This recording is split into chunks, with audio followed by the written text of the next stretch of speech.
Okay, let's start with magic ring.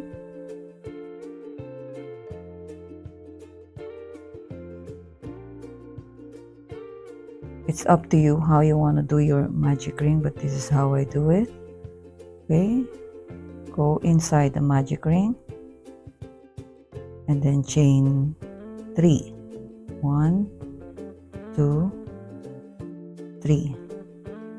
Okay, that chain 3 will be counted as 1 double crochet. Double crochet, another double crochet. So now we have 1, 2, 3 double crochet, chain 2,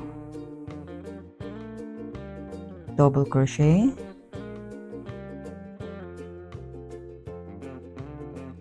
double crochet,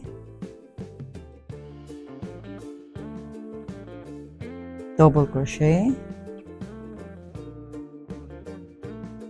Okay, so now we have 1, 2, 3 double crochet, chain 2, 1, 2, and then double crochet, double crochet, double crochet.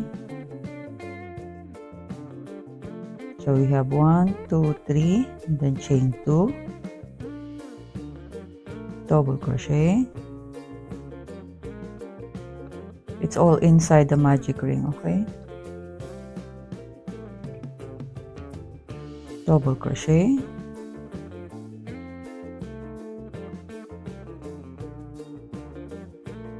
double crochet. So 1, 2, 3, chain 2, and then if you remember, we started 1, 2, 3 chain. That is counted as 1 double crochet. After your chain 2, just connect here. Okay. Okay, so you have 1, 2, 3, and 4. 4 corners. Okay. So that is the row 1. Okay, for row 2, for you not to get confused, we need 1, 2, 3 double crochet on top of this 3 double crochet. So we need 3. So the chain 1, 2, 3. So remember, the first chain 3 will be counted or considered as 1 double crochet. So we have 1 in here in the same space. So we have 2, and then we have 3. So 1, 2, 3, and then when you reach the space, you need double crochet,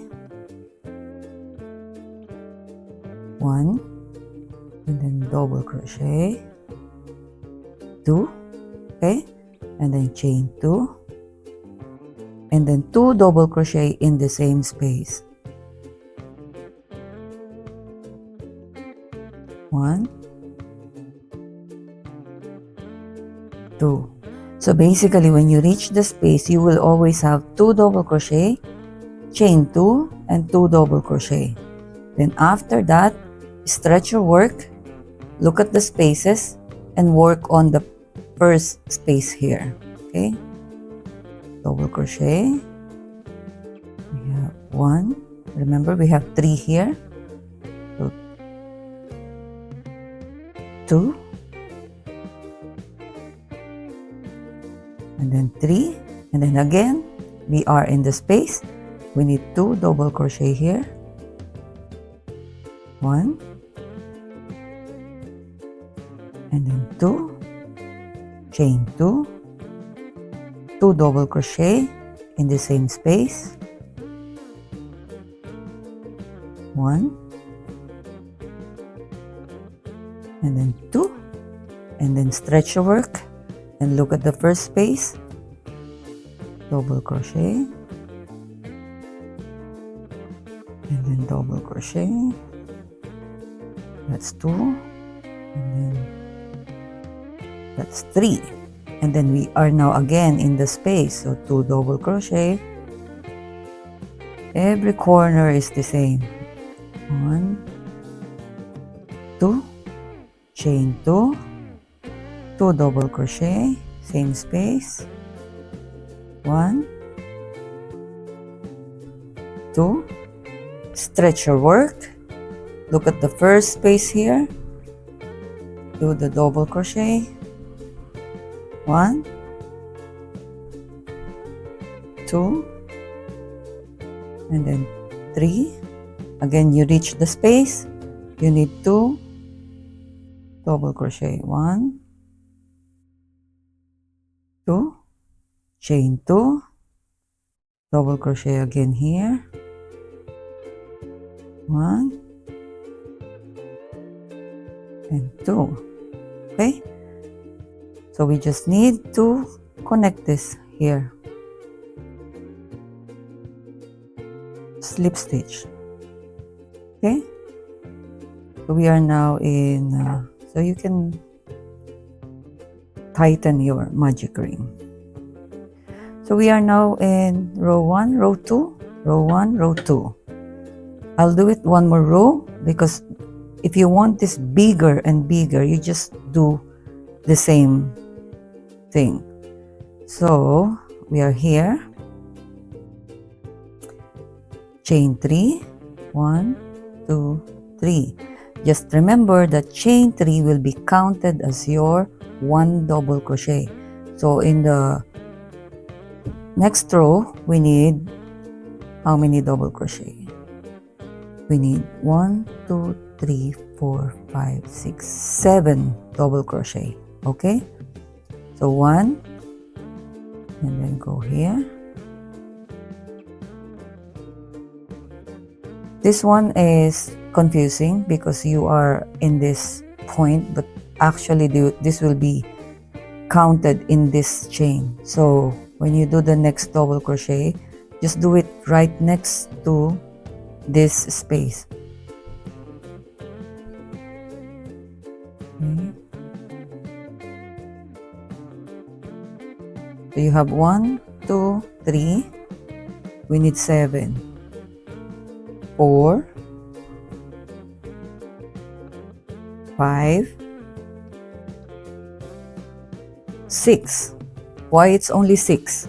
And then this is the corner already. Why it's only 6? Because 1 will be here later. Okay? So space, we need 2 double crochet, remember? 1, 2 double crochet, chain 2, and then 2 double crochet, 1, 2, stretch your work, go to the first space here, chain space here, then double crochet. So we have 1, 2, 3, 4,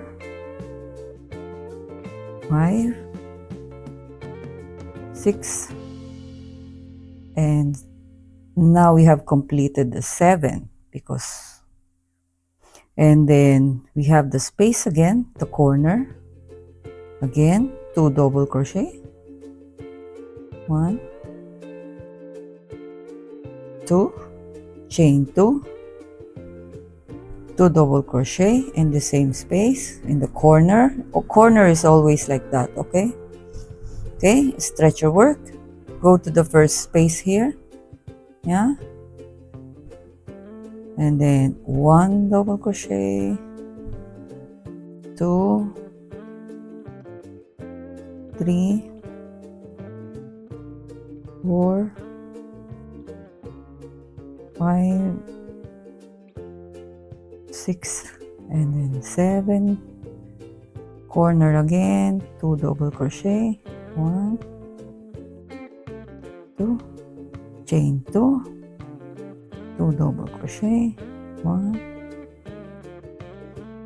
2, stretch your work, this is space, okay, 1, 2, 3, 4, 5, 6, 7, and then corner again, 2 double crochet, 1, 2, chain 2, 2 double crochet. We are working in the corner, so you know it, 2 double crochet, chain 2, 2 double crochet. So we are now here. You remember we only have 6 here, but we need 7, so we need 1 more in here, and then just connect this, slip stitch here. Okay, so you just have to repeat that if you want your granny square bigger and bigger.